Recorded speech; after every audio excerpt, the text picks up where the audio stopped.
नमस्कार। मैं अभिज्ञात गुरु प्रेरणा की इस नई कड़ी में आपका बहुत बहुत स्वागत करता हूं। ताकत के संबंध में आप क्या सोचते हैं? शक्ति के संबंध में आप क्या सोचते हैं? क्या आपका ये विचार है दुनिया में जो सबसे महत्वपूर्ण चीज है वो है ताकत? क्या शक्ति के बल पे ही सब कुछ हासिल किया जा सकता है? पूरी तरह आप गलत नहीं है। शक्ति की जरूरत है, पर शक्ति की परिभाषा, ताकत की परिभाषा शायद हमने कुछ गलत अर्थों में समझ ली।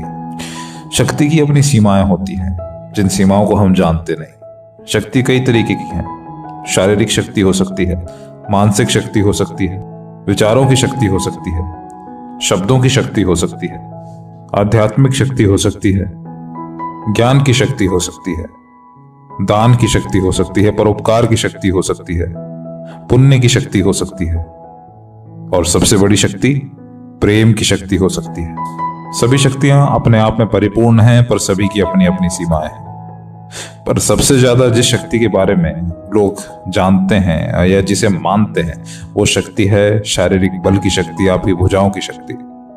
लेकिन ये शक्ति सबसे निम्न कोटि की शक्ति, सबसे आखिरी कोटि की शक्ति।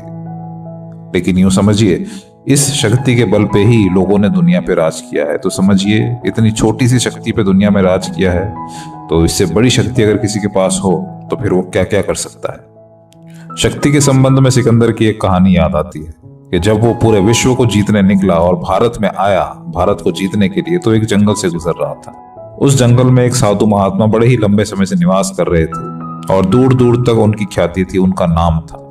सिकंदर ने भी उनका नाम सुना था और उसे भारत में घुसने के लिए उस जंगल से गुजरना पड़ रहा था। तो उसने सोचा कि जिस जंगल से गुजर रहे हैं तो क्यों ना उन साधु महात्मा से मिलते चलें, शायद कोई ज्ञान की बात उन्हें मिल जाए। उन्होंने अपने सेनापति को साधु को खोजने के लिए भेजा और ये संदेश भिजवाने के लिए कहा कि सिकंदर साधु से मिलना चाहता है, साधु उनसे आके भेंट करें। सिकंदर के सेनापति ने साधु की कुटिया ढूंढ ली और साधु को सिकंदर का संदेश सुनाया। संदेश सुनने के बाद उन महात्मा ने उस सेनापति को यह कहकर लौटा दिया कि वो सिकंदर से मिलना नहीं चाहते। अगर सिकंदर को उनसे मिलना है तो सिकंदर को उनके पास आना हो। सेनापति ये सुन के चौंक गया, क्योंकि सिकंदर का भय उस समय ऐसा था कि कोई उससे नजर मिलाने की हिम्मत नहीं कर सकता था। तो उससे जबान लड़ाने की हिम्मत तो शायद ही कोई करता, पर महात्मा से कुछ कह भी नहीं सकता था, तो वो चला गया और सिकंदर को ये बात बताई। जैसे सिकंदर ने ये सुना, सिकंदर का क्रोध 7वें आसमान पे था। उसने मन बना लिया कि ऐसे घमंडी बाबा को आज मैं नहीं छोड़ूंगा। ये सोच के वो खुद ही उन बाबा से मिलने के लिए चला। बाबा की कुटिया में पहुंचने के बाद उसने देखा कि एक बहुत ही साधारण सा आदमी उस कुटिया में बैठा हुआ तपस्या कर रहा है। बाबा को उसने बुलाया और उन महात्मा से बात करी कि पूरे विश्व को जीतने निकला हुआ कोई राजा आपको आपसे मिलने के लिए, आपसे भेंट करने के लिए आपको बुला रहा है, पर फिर भी आप उससे मिलने नहीं आए।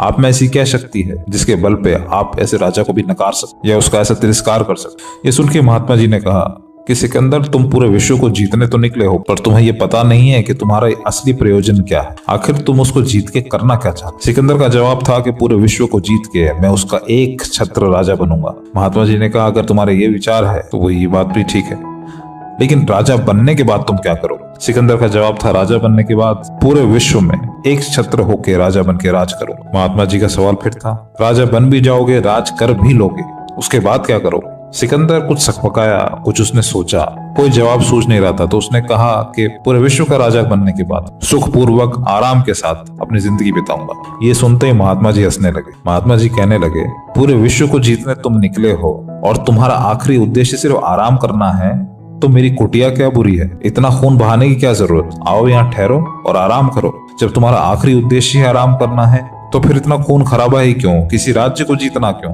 किसी देश का राजा बनना क्यों? विश्व का राजा बनना क्यों? आराम तो तुम अब भी कर सकते हो। अब सिकंदर के पास इस सवाल का कोई जवाब नहीं। जवाब होता भी कैसे? उसने अपनी शारीरिक बल के ऊपर कुछ सोचा ही नहीं था। सिर्फ उसे इतना ज्ञात था कि उसे पूरे विश्व को जीत लेना है, अपनी भुजाओं के बल पे, अपनी ताकत के बल पे, अपनी हिम्मत के बल पे। पर सबको जीत लेने के बाद भी उसे क्या मिलेगा? सिर्फ जमीन के कुछ टुकड़े, और वो जमीन के टुकड़े भी उसके पास हमेशा नहीं रह सकते, क्योंकि राज्य कभी किसी एक का नहीं हो सका है। कुछ वक्त तक आप उस पर राज कर सकते हो, पर कुछ सालों बाद ही कोई दूसरा राजा आपके उसी राज्य पे राज करता है, तो वो कभी आपका नहीं हो सकता जो आपने जीत रखा है। और ऐसा सिकंदर के साथ भी होने वाला था। तो उसके साथ आखिर रहता क्या? आखिर उसकी योजना थी कितनी? उसकी योजना बहुत ही छोटी थी। किसी इंसान के रूप में ये लगे कि विश्व विजेता बनना बड़ा ही मुश्किल काम है, लेकिन विश्व विजेता बनने के बाद भी, पूरी जमीन को जीत लेने के बाद भी कुछ ऐसा बचता है जो जीतने योग्य है, जो तुम्हारी सोच से भी बड़ा है। तो सोचो, यदि तुम्हारी सोच से बड़ा है तो उसकी कितनी उपयोगिता होगी। ताकत के बल पे जमीन जीती जा सकती है, ताकत के बल पे सोना जीता जा सकता है, ताकत के बल पे रुपया पैसा जीता जा सकता है, लेकिन ताकत के बल पे किसी का प्रेम नहीं जीता जा सकता, किसी का वात्सल्य नहीं जीता जा सकता, किसी का स्नेह नहीं जीता जा सकता, किसी का विश्वास नहीं जीता जा सकता। और ये सभी चीज इंसान के अंदर मौजूद है। दूर देश में जाके ये चीजें ढूंढ के इन्हें जीतने की जरूरत नहीं है, लड़ने की जरूरत नहीं है। इन चीजों को जीतने के लिए खुद को हारने की जरूरत है। ये चीजें जीतने के लिए खुद के समर्पण की जरूरत है, और समर्पण में भी ताकत होती है। हर कोई आदमी झुक नहीं सकता, झुकना बड़ा कठिन काम है। यूं तुम समझोगे, कभी लड़ाई होती है, कई बार क्रोध इतना होता है कि आप उसे रोक रहे होते हो, क्रोध आपके रोकने के बावजूद भी आपका हाथ उठ जाता है। पर यदि आपको उसी आदमी से क्षमा मांगने के लिए कहा जाए, आप बड़े सोच विचार में पड़ जाते हो। क्षमा मांगे तो कैसे, करना क्या है, कुछ शब्द तो कहने हैं, बड़े सोच की बात आ जाती है। अंदर जैसे एक कपकपाहट सी अंदर महसूस होने लगती। किसी को मार देना बड़ा आसान है, पर किसी को जिंदगी देना बड़ा ही मुश्किल। किसी से दुश्मनी करना बड़ा आसान है, पर किसी से प्रेम करना, सच्चा प्रेम करना बड़ा मुश्किल। किसी के साथ विश्वासघात करना बड़ा आसान है, पर विश्वास को सालों साल तप के उत्पन्न करना, बनाए रखना बड़ा ही मुश्किल काम। जो मुश्किल है, असली ताकत उसी में है। तुम देखोगे, जब बल की ताकत का तुम इस्तेमाल करते हो तो तुम्हें कुछ हासिल करने के लिए पाप भी करने पड़ते हैं, हत्याएं भी करनी पड़ती, गलत काम भी करने पड़ते हैं। लेकिन हो सकता है कि वही चीज जो तुम हासिल करना चाहते हो, प्रेम से, सिर्फ शब्दों को कह के, अपने भावों के द्वारा ही हासिल कर सकते। एक नवजात बच्चा जब जन्म लेता है, तब उसके पास ना तो कोई शारीरिक ताकत होती है, ना बोलने की ताकत होती है। वो सिर्फ अपने भावों से ही अपने माता पिता से कुछ मांगता है, और वो जो भी मांगता है, माँ बाप कभी उसको मना नहीं कर पाते, चाहे वो कितने भी दरिद्र हो। वो जो भी अपने बच्चे के लिए सबसे अच्छा कर सकते हैं, वो करते हैं। यही प्रेम की शक्ति है। प्रेम के अंदर बिना मांगे ही दिया जाता है। प्रेम की ताकत ही यही है। आप शक्ति से दुनिया जीतने की कोशिश करते हो, पर प्रेम एक ऐसी चीज है जिसके अंदर कोई शक्ति नहीं लगानी पड़ती। लोग अपने आप ही आपसे बंधते चले जाते हैं, आपके होते चले जाते हैं। इसलिए ताकत की सीमा पहचानो, या ये पहचानो कि जो तुम हासिल करने वाले हो, या जो तुम्हारा सपना है हासिल करने का, उसका मूल्य क्या है, वो कितना मूल्यवान है, वो कितना बड़ा है। इतिहास में हजारों ऐसे राजा हुए हैं जिन्होंने धरती के टुकड़ों के लिए अपने भाइयों को, अपने पिताओं को, अपने माता को मार दिया है, लेकिन ऐसा करने के बाद भी उनका राज्य कभी उनका नहीं रहा। वो फिर उनके पास से छूट के किसी और के हाथ में चला गया, और उस वक्त उनके पास सिर्फ ग्लानि करने के लिए और कुछ नहीं रहता। ये तभी रुक सकता है जब आपकी नजर इन छोटी चीजों से हटके बड़ी चीजों पे, किसी विराट पे जाकर टिके। जब तक किसी बड़े के बारे में नहीं सोचोगे, उस विराट स्वरूप के बारे में नहीं सोचोगे, तब तक इन्हीं चीजों में पड़े रहोगे, इन्हीं चीजों में दौड़ते रहो। अगर धन पाना चाहते हो तो धन पाना कोई बुरी बात नहीं है, पर धन के पीछे पागल हो जाना, अपने पूरे जीवन के उद्देश्य को सिर्फ एक ही विषय पर केंद्रित कर देना, ये गलत नहीं है।